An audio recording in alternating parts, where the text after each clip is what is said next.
area were brought down by those winds, and crews right now are working around the clock, but even now, 2/3 of the city is still without power. We barely got time to get inside the house because it started wind gushing. Security cameras captured the moment Monday when one of Harvey's transmission lines came down.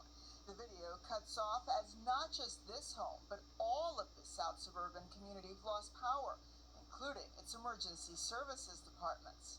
As of Wednesday morning, still 94%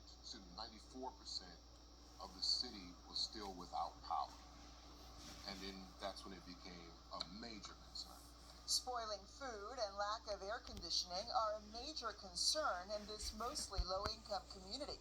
Next door to the downed transmission lines is a senior housing complex, where today it was cooler outside than in. The halls are dark. The apartment units are very hot, and they've been told to clean out the refrigerators. ComEd, meanwhile, is working around the clock. Mutual assistance crews brought in from outside the state to help. The devastation here, especially at this site, has just been really significant. I don't think I've seen anything like it. The mayor is calling for help from all quarters, particularly in the form of food and cleanup crews to supplement their own. Clearly frustrated by the speed of the response so far. The poor and working poor community, a black and brown community, does not get the response that the white and more affluent communities get. From who? From the county? From the county, from the state, from anybody you want to name.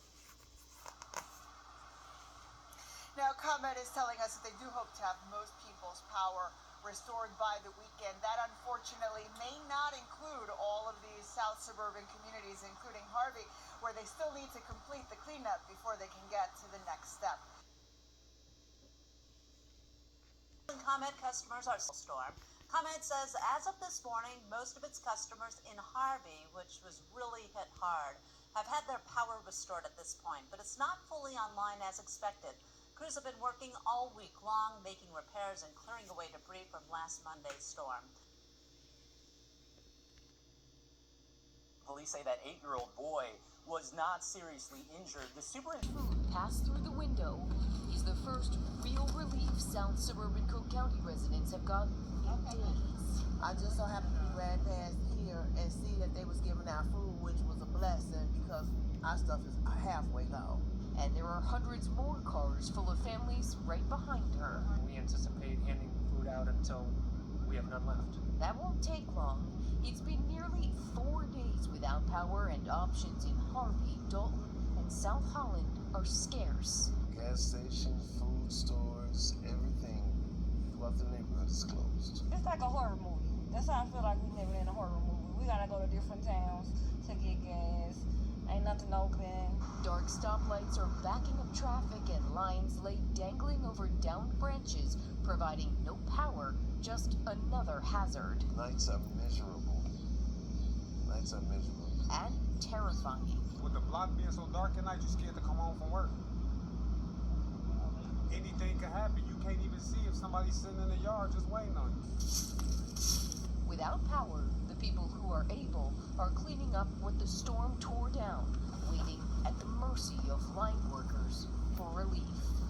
ComEd says at least 44,000 people here in the south suburbs are still without power, and according to what many of those residents have been told, they could be living with this kind of darkness by night and hot, stifling air by day until at least Saturday. impassioned plea a short time ago for more. Terrell, the city of Harvey's mayor, making an impassioned plea a short time ago for more help from the state and from the county, saying that black and brown communities such as this one are not given the same treatment as others. This is ComEd, works around the clock, and he even tipped his hat to the CEO of ComEd, who he says came here to Harvey him or herself, to examine what has been going on here as they continue to work through this. About 83,000 customers still without power across the system. Here in Harvey, around 6,300. And when you take a look at the damage behind us here, you'll understand why. Take a look at this power pole snapped like a twig, and we have scenes like this up and down a stretch of this road, I'd say several football fields long. This is ComEd crews are out here this morning trying to get power back online. This morning, the city of Harvey still in shambles after fierce storms swept through the Chicago area Monday afternoon. It started pouring down and the wind just started howling, and then about a couple of minutes after that, all the lights and power went out. It's been out since then. Tyrone Powell not surprised by the ongoing power outage once he saw the extent of damage. Trees and power lines down, an area barn roof torn off, garages collapsed. Powell feels luckier than others with a place to store his perishable food. You can imagine that people that don't have a place to store their food, that you gotta try to either cook it up or let it go bad. At nearby Jesse Jackson Jr. senior housing, windows open, the facility without power. A woman identifying herself as Melinda worried about her 91-year-old mother and other residents. The halls are dark. Apartment units are very hot. It's an act of God, but at the same time, I think had the building had a backup generator, that would have alleviated a lot of the problems. Storms including tornadoes hit much of the Chicago area Monday evening. According to the National Weather Service, wind gusts in many southern suburbs were recorded over 70 miles per hour.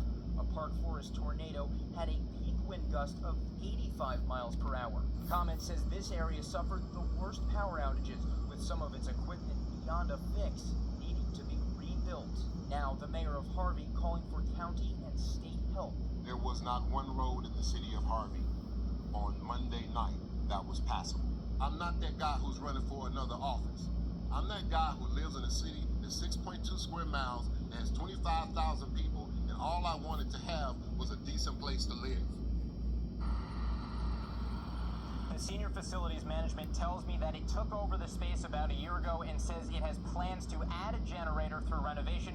For now, in the immediate future, it is working to turn its common area into a cooling center.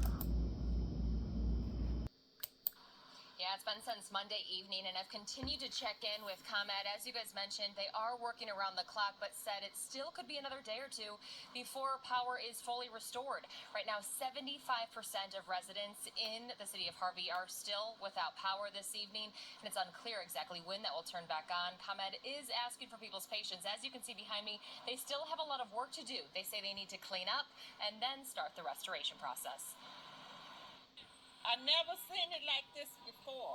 And like I said, I've been here almost 14 years. Ernestine Davis was in her senior living center apartment when the storm started to brew. All of a sudden, about 4 o'clock Monday evening, it was just like a woof. And there the rain was. Strong winds came with it. The National Weather Service reports 90-mile-per-hour straight-line winds whipped through Harvey, uprooting trees and snapping dozens of power lines, leaving the senior living center in the dark. You recognize that sometimes their health conditions can be exacerbated by issues such as this.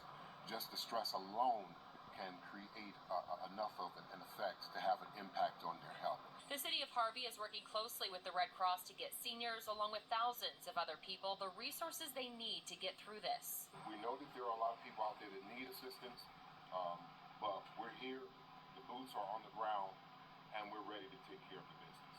More ComEd crews arrived from across the country this morning. As of this evening, about 75% of people are still without power, but ComEd says most of them should be back in service by the end of Friday. We are hoping things will come together so we can go back in our apartments and start our lives again as it was before. These seniors have been without power for 3 days and counting. While they're still surrounded by darkness, they continue to look on the bright side. I would say we are blessed.